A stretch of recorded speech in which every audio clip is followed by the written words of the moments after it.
I think that's putting it lightly. We are diving deep into, really, the operating system of the modern world. Mm. We want to cut through all the noise and reveal the hidden structures, some of which are surprisingly geometric, that, dictate how everything works. Everything from governments to the internet itself. Even how our own psychology has to evolve to survive it all. It's a journey into the mechanics of control, really. We're trying to understand the constraints, these invisible walls that govern everything from a geopolitical conflict all the way down to the tension in your social media feed. So it's a huge topic. It is. We're going to explore three, I think, distinct but deeply connected territories. First, the philosophical foundation of systems control through cybernetics. Right. Then the psychological and, frankly, sociological damage that comes from this restrictive binary way of thinking, this denial of variety. And finally, the really fascinating part, the emergence of what seems to be the only psychological solution robust enough to handle all this complexity. The Jester King. The Jester King. Yeah. So our focus today is pretty clear. We're asking, in what ways do these geometric and cybernetic principles actually inform how our social, governmental, and technological systems co-evolve? And what are the real consequences when you force that complexity into simplistic boxes, into these polarizing binaries? And why does the answer, the solution, have to be this idea of a chaotic, almost volatile mastery?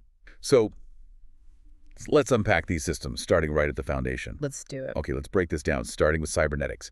Now, this isn't science fiction, right? This is the transdisciplinary science of control, communication, and self-organization. Yes. But for those of us who hear that word and immediately think robots, how do we bring this down to earth? Well, it's really the study of how any system maintains a balance, or what biologists call homeostasis, through feedback loops. Feedback loops, okay. Norbert Wiener, who, basically invented the field, he looked at something like an anti-aircraft cannon, then at a human nervous system, and then at a political structure, and he realized they all face the exact same fundamental challenge. Which is? How do you observe your environment, communicate that data internally, and then adjust your actions to reach a specific goal?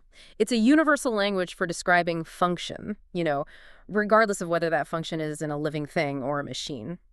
What's crucial here, what the sources really emphasize, is that to analyze a system like a government, we have to understand that cybernetics has two very distinct logics at play. Two orders, yes. We start with the observable regulatory function, which is called first-order cybernetics. Exactly. First-order cybernetics is the study of observed systems. It's mechanistic. Think of the classic thermostat example. Right. It observes the temperature of the room, that's the environment, compares it to a set point you've chosen, and then sends a very simple command.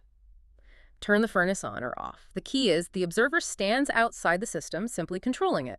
Okay, so it's external control. And this logic, the sources argue, is a perfect description for the economic system, the market. It acts like a giant, goal-seeking automaton, constantly regulating itself toward one thing: profit and growth. And then we get to government and political systems, and we have to shift into second-order cybernetics. Right, and this is a huge leap. This involves the science of observing systems, but now the observer is inside the very system they're trying to observe and control. So why does that recursive shift, that loop, make government fundamentally different from the market? Well, it's the difference between controlling a thermostat and suddenly realizing you are the thermostat. Ah, okay. The state is the ultimate self-reference. It refers to itself to define itself. So we model it as the governmental Ouroboros. Its own tail. It's the perfect geometric symbol for it, isn't it? It's eternal, it's cyclical, and it refers only to itself for its existence. And this leads us to two extremely technical-sounding terms that are absolutely vital if you want to understand why government often feels so frustratingly unresponsive. Autopoiesis and operational closure. Right. Let's start with autopoiesis. Autopoiesis just means self-producing. And what it means here is that the political system's primary function, its reason for being, is to constantly regenerate its own organization. It has to maintain its boundaries above all else. So a political system doesn't produce, say, food or cars? No, it produces new communications based on its previous communications. That's its only output. Okay, and that's where operational closure becomes so potent. This is the crux of it. Operational closure means the system is only sensitive to events in the outside world that it can translate into its own unique, incredibly rigid binary code of control. And that code is power versus non-power. Or government versus opposition. Everything gets filtered through that lens. Okay, give us a concrete example of that translation. Let's say there's a massive protest in the streets, a huge social event. How does the Ouroboros, the government, process that? It doesn't see a social problem or economic despair. Not in its native language, anyway. It sees a massive input of variety that must be stabilized. That social problem is immediately translated into a political problem. Which is? Does this threaten the current balance of power? Do we have the power to suppress this, or do we need to yield some power to maintain the system? The response is never, ever about solving the original problem that caused the protest. It's about ensuring the self-continuation of the political structure itself. Exactly. The protest is processed internally, differentiating itself from its environment, and then it spits out an authorized political communication, a new law, a policy change, maybe a police action, all of which are designed to do one thing: stabilize the power structure. That makes the system sound like it's structurally incapable of responding to genuine human need. It can only respond to internal political threats. That's the chilling nature of operational closure, and its geometric structure is inherently recursive, which is just beautifully modeled by Stafford Beer's Viable System Model, or VSM. VSM. Right. The VSM shows how any functioning system, like a government, has to have these 5 recursive functions. System 5 sets the policy, System 4 is intelligence gathering, System 3 is monitoring, and Systems 1 and 2 are the actual operations and coordination. And the key, you said, is that it's recursive. It's fractal. A national government, the Ouroboros, is composed of smaller viable systems, ministries, agencies, and each one of those ministries has to mirror the entire 5-system function of the whole. So the political system nests itself recursively, making sure its logic is reinforced at every single level. From the local permit office all the way up to the highest policy office in the land, it's the same logic, repeated over and over. So the Ouroboros sets the rules, but it's not alone in this world. The sources describe this coevolutionary dynamic between the governmental Ouroboros and what they call the economic Leviathan. The emergent automated power of the market. This tension between them is really the engine of modern society. It's a battle of the codes. It absolutely is. The Ouroboros uses the code of power-non-power, or, legal versus illegal. The Leviathan, the market, only understands one code: payment, non-payment, profit, and loss. And they are constantly Actually manifest in reality. Can you give an example? Sure, think about environmental regulation. The Ouroboros decides, for political reasons, that clean water is a goal. So it creates a regulatory system based on its code of power, non-power. Legal limits on pollution. Right. But the Leviathan, the market, immediately translates that regulation into a new variable in its code, a cost of compliance. A threat to payment. Exactly. So lobbyists, driven by the payment code, enter the Ouroboros system. They use economic transactions, donations, lobbying to try and alter the political outcome, to change the power-non-power code. And it works the other way, too. Of course. When the economy crashes, Leviathan crisis, the government, the Ouroboros, has to decide how to use its power. Bailouts, stimulus packages. And those political decisions are then immediately translated back by the market into profit opportunities. They are locked in this constant struggle for dominance, each defining the other's boundaries. It sounds exhausting and incredibly complex. And complex systems are inherently unstable. This brings us right back to W. Ross Ashby's foundational principle. The law of requisite variety. What is that exactly? Ashby's law is the ultimate constraint on any system. It states that for a regulator to maintain effective control, it must be able to match the complexity, the variety of the environment it's trying to regulate. So if the environment is infinitely complex, like human society or the global economy, then the regulator must possess a corresponding level of internal complexity. It has to be able to generate as many states, as many responses as the system it's trying to manage. So if a governing body tries to solve a massive, multifaceted social problem, let's say climate change or systemic poverty, with a single, simplistic, low-variety solution, like a simple tax cut or one regulatory ban. Ashby's law guarantees it will fail. Absolutely guarantees it. Why? Because simplistic, authoritarian, or binary systems always try to reduce variety artificially. They try to regulate the world by forcing it into a low-variety code, but the world always responds with high variety. This leads to catastrophic miscalculations and often the creation of totally unexpected secondary problems that are even worse. It's why systems built for total control are structurally prone to total failure. It's a fundamental law of the universe. Okay, now we take that concept of requisite variety and geometric constraint, and we map it onto the biggest, most complex system we've ever built, the internet. And here we introduce the, frankly, terrifying geometry of what the source material calls the monstrous buckyball hypothesis. A buckyball, like a geodesic dome. Exactly. This hypothesis posits that the internet, particularly the global social and information layer, functions as a massive geodesic structure, a gigantic Buckminster Fuller dome. But, and this is the key, it operates under tensegrity. Tensional integrity. Tensional integrity. Tensegrity is fascinating. It's a structural principle where none of the compression members, the rigid bars, actually touch each other. So how does it hold its shape? The entire structure is maintained purely by continuous tension running across all of its nodes and links. It's held together by being pulled apart. And how does that translate to the digital domain? That's a huge leap. Think of it like this. The nodes are all the users, all the servers, all the data centers on the planet. The links are the global digital contracts, the data flows, the communication protocols that connect them all. Okay. Now, in a physical tensegrity structure, if you push on one point, that stress, that tension, is immediately transmitted throughout the entire structure, instantly. I see where this is going. In the digital dome, stress, whether it's a political crisis, a viral meme, or a piece of misinformation, is transmitted at zero latency. It hits the entire globe at the speed of light. So the dome is literally held together by global digital tension. And what generates this tension is something Stafford Beer called the problem jostle, but it's been perverted. Completely weaponized. Beer originally designed the problem jostle as a temporary facilitated phase for something called variety reduction. Reducing complexity to find a solution. Exactly. You create a space where ideas can clash, creating a lot of noise and chaos, but the entire split down to turn infinite noise into a coherent consensus or a viable solution. The chaos was meant to end. But that's not how social media works. The modern social media model does the exact opposite. It maximizes the chaos and the tension. Why? Because that generates engagement. And engagement generates revenue. Therefore, the geometry of conflict becomes a permanent structural load-bearing beam of the entire system. The system is designed to keep the tension as high as possible. Because if the tension drops, the revenue drops, and the entire structure collapses. So the system actively rewards and perpetuates conflict. The dynamics of engagement are designed to encourage users to, as the source puts it, plant a flag, post something inflammatory, polarizing, emotionally charged.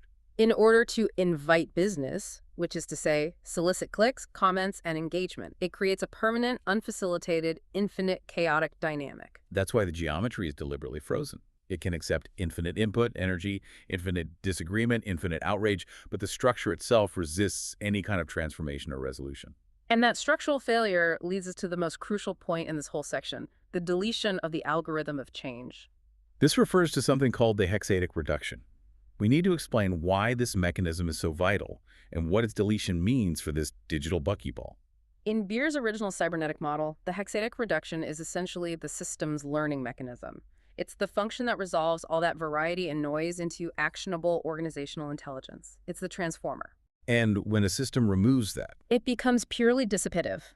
It can take in energy and turn it into heat, in this case chaos and outrage, but it cannot use that energy to create a higher level of understanding or consensus.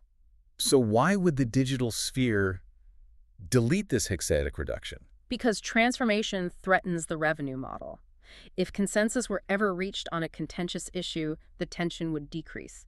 The engagement engine would seize up. So the system is structurally incapable of resolving political polarization, misinformation, or outrage. It can only transmit them, endlessly. So what happens when the pressure inside this frozen, non-transformative geometry becomes too much to bear? You get the tensegrity snap. The tensegrity snap. Since the structure can't transform or resolve the tension internally, the only release valve is violent expulsion. The tensegrity snap is the mechanism of structural ejection. What we see in phenomena like cancel culture. Exactly. A user is violently removed from the mesh to temporarily lower the dome's overall pressure.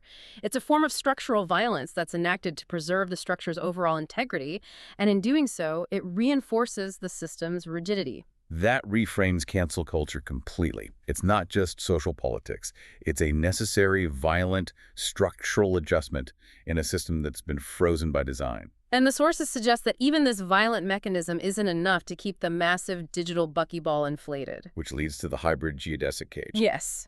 The Frankenstein structure.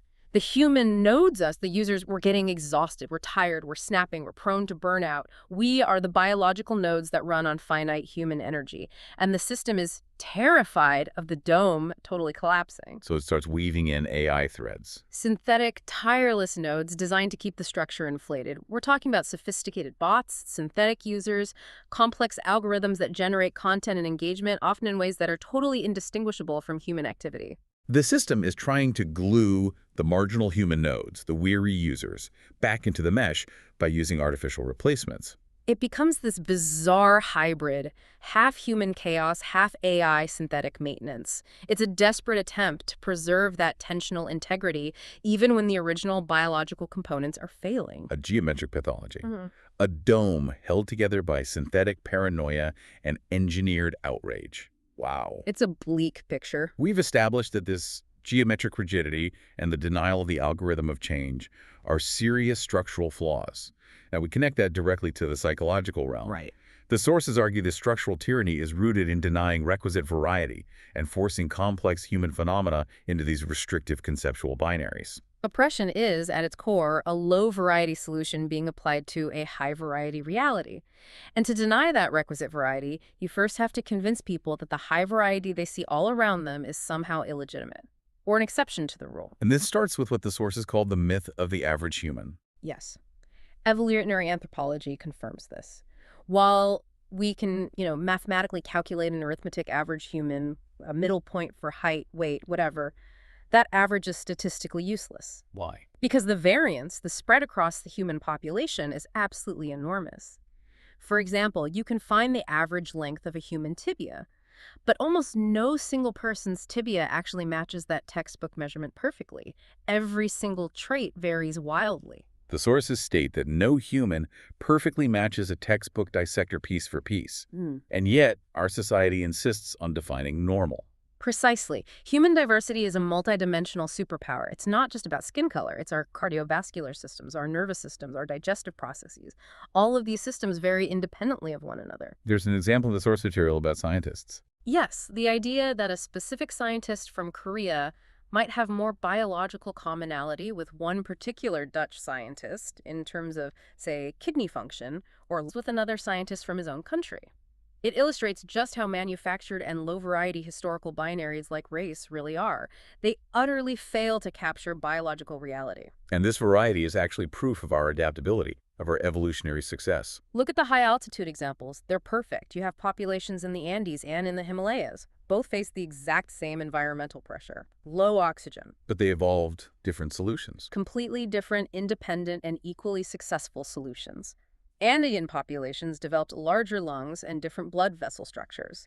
Himalayan populations, on the other hand, evolved a specific gene variant from the Denisovans that helps them deal with oxygen debt without the pathological overproduction of red blood cells. So when a system tries to enforce a single definition of normal or acceptable, it's not just a moral wrong. It's a denial of biological success.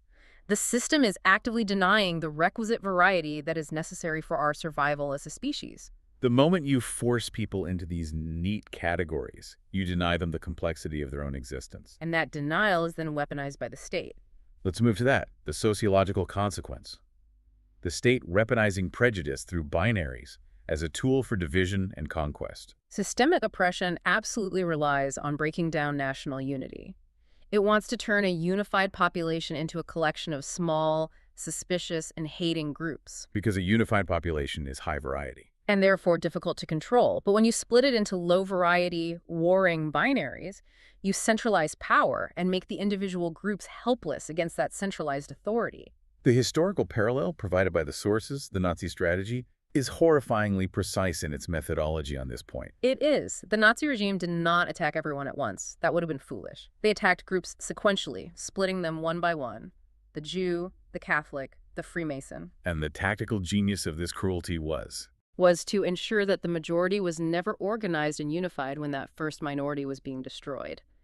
By the time they realized that the loss of freedom for one group meant the inevitable loss of freedom for all, it was far too late. And this historical lesson underpins a core American principle. That America is minorities. And allowing any single minority to lose its freedom threatens everyone's freedom, because once that structural mechanism for oppression is built and normalized, it can be applied universally to anyone. And this binary trap doesn't just apply to human groups. It also ensnares high-variety anomalous phenomena, like UFOs. The rational system just collapses when it's faced with this level of complexity. We are locked into this ridiculously insufficient binary of aliens from outer space or no UFOs at all. It's a low-variety framework, and it denies the complexity of the phenomenon itself. If the objects are real and they represent some form of non-human intelligence, they do not need to be from outer space in the way we traditionally, imagine it. So what's a better framework? The more compelling perspective, especially if you look at it from a sociological or a religious studies angle, is to look at the folkloric connection. These non-human intelligences have been classified throughout history in different ways. Leprechauns, sprites. Angels, demons, Martians. The label changes, but the core phenomenon might have similarities. So the question shifts from what are they made of to why do they show up? Exactly. We should be exploring the idea of non-human intelligence operating as a kind of control system, meta-systems designed to alter human belief structures and social systems. If you have an intelligence that's capable of high-variety manipulation, the most efficient way to maintain control isn't physical coercion, it's the management of reality and consciousness itself. And the failure of our current binary framework just proves that its operational closure is denying us access to the variety we need to even begin to understand it. It's a perfect example. So if the governmental Ouroboros is operationally closed and self-referential, we have to examine how that closure translates into real-world structural failure and the destruction of public trust. The crisis of truth we see everywhere is a direct outcome of this operational closure. When government secrecy leads to massive ethical failures, trust by monopolizing information. The oxygen of a democracy. That's what it is.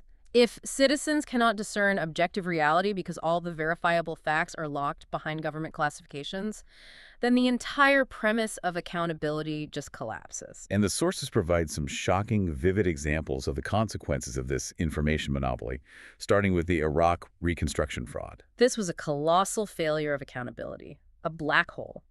After the invasion of Iraq, billions of dollars were set aside for rebuilding infrastructure, schools, water systems, power plants. And that money vanished. It disappeared into what was literally described by inspectors as a black hole of fraud and incompetence.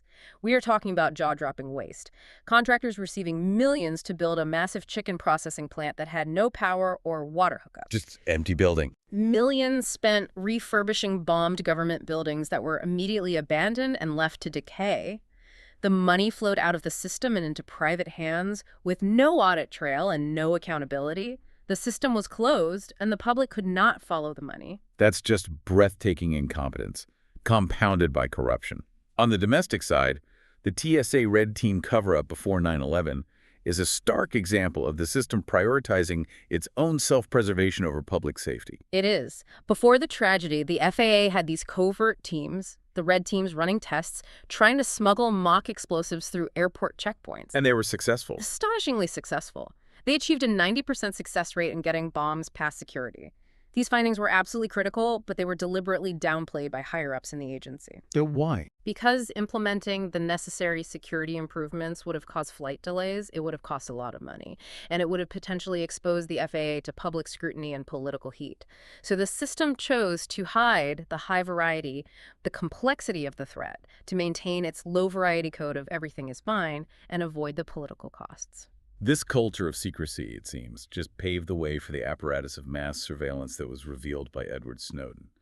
The operational closure wasn't just hiding failures. It was actively, structurally destroying privacy. Snowden's files demonstrated that the NSA was operating a virtual dragnet. They weren't just targeting specific terrorists. They were collecting data on everyone. Everyone. Phone metadata, emails, browsing histories, direct access to the servers of major tech giants through programs like Prism. The Patriot Act was stretched to its absolute breaking point, all under the guise of counterterrorism. And the structural implication of that is that the U.S. government, once it developed this technology, acquired the capability for a police state. A police state that can be activated with a flip of a switch. And the idea of privacy is just gone. It is functionally gone when citizens know or even suspect that they are continuously being watched and recorded. That lack of privacy fundamentally undermines the trust necessary for a healthy democracy. And it gets worse. Secrecy doesn't just stay passive. It evolves into active deception. The weaponization of truth. PSYOPs. Can you elaborate on that transition? The Majestic 12 documents are the specific example given. Right. Active deception is about controlling the narrative, not just hiding facts. The Majestic 12 documents, supposedly these top-secret papers about example of this.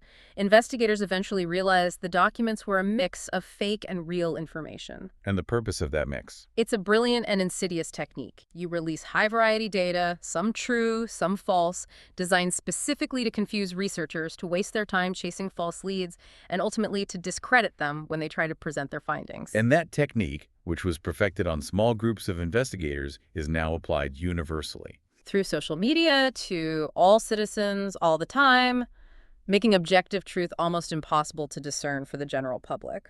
Beyond the surveillance state, the sources address structural threats to the functional civil service itself, which brings us to the very explicit structural goals of Project 2025. The sources highlight these deep concerns about the increasing centralization of power in the executive branch, and agencies like the FBI being, quote, unleashed after 9/11 to operate outside traditional legal constraints, denying due process. And Project 2025 is an explicit plan. It's a plan that provides a diagnosis that the bureaucracy is broken and inefficient, and a highly controversial prescription for how to fix it. What are the key elements of that structural prescription? The core plan involves replacing tens of thousands of career civil servants, people who operate based on institutional competence and nonpartisan rules, with people chosen explicitly on the basis of political loyalty to one person. And the sources note that this vision is often rooted in a very specific, narrow ideological framework. For example, a biblically based vision of the family and a form of nationalism. This is a structural attempt to replace high-variety professional competence with low-variety ideological obedience. Could you give an example of that? Well, promoting policies that prioritize a single male breadwinner household, even when current economic reality shows many two-income families are struggling to get by, demonstrates a willingness to use the coercive power of the federal government to enforce a specific moral framework. Sacrificing the operational efficiency of the system. For ideological alignment. It is the Ouroboros attempting to enforce its operational closure, not just with power, but with absolute ideological loyalty. So we've painted a pretty bleak picture of structural tyranny, closed systems, and a frozen geometry that denies requisite variety. This brings us to the necessity of a psychological antidote. It has to. Cybernetics demands requisite variety. So psychologically, the sources identify the pure Deus Aeternus, the eternal God-child, as the raw, chaotic energy that's needed. The pure is the indispensable mechanism for generating radical, transformative variety. It's that creative, rule-breaking, chaotic energy that authoritarian or rigidly binary systems always try to suppress. But that raw chaos, on its own, is unstable. The challenge is integration. Always. Which brings us to the ultimate synthesis, the Jester King, integrated mastery of chaos. Now, why must the solution be high risk and permanently volatile instead of something calm and stable like a sage or a philosopher? Because the environment itself is high tension and on the verge of collapsing. A sage relies on stability to think. The Jester King integrates the volatility of the system into his very being. He resolves an internal civil war. Yes, between the rigid, controlling ego, what the sources call the dark triad CEO, shell, and the hyper-aware, chaotic shame child at the core. He synthesizes the wound, the high-frequency perception, and the chaos, and makes it the source of his unique rule. The king maintains order. And the Jester, through humor and disruption, keeps that king honest, preventing authoritarian capture and spiritual stagnation. It's a permanent, dynamic tension. And here's where it gets really, really interesting. The sources provide a specific case study detailing the profound developmental and neurological context that shapes this volatile mastery. We need to start with the stimulant engine that created this high-tension state. We are looking at a system built on iatrogenic harm, that is, harm caused by the medical treatment itself. Okay. The sources describe chronic, high-dose prescription stimulant use, specifically 50 milligrams of Adderall, taken daily throughout the most... Over a decade. For over a decade. Yeah. This chemically induced state of hyperfocus and parasitic energy literally forced the creation of a high-frequency, high-vibration nervous system. And that sustained chemical tension built a pathological sense of narcissistic pride and this rigid executive function, which was necessary to just survive that high-frequency state. Precisely, and the long-term cost was immense. This leads to the iatrogenic consequence. The constant anxiety, which is very common with that kind of dosage and regimen, manifested in years of anxiety-driven repetitive movement. Stemming or leg shaking. We all know it. And that, over years, eventually led to focal dystonia. Dystonia is a neurological movement disorder, but how did that end up affecting vision? The chronic motor impulse, that high-frequency anxiety, it essentially spilled over into the brain's fine motor circuits, specifically the circuits that control the eyes. This resulted in involuntary eye vibration, or nystagmus. Okay. And because the fine motor controls of the visual system were corrupted, the individual began experiencing a constant, persistent visual perception of a squirrely or wiggly world. The medical term is oolopsia. Oolopsia. The disorder literally corrupted the apparatus of reality itself. And that is the core insight. The individual doesn't just feel chaos. Their entire perceived reality is physically, visually chaotic and high frequency.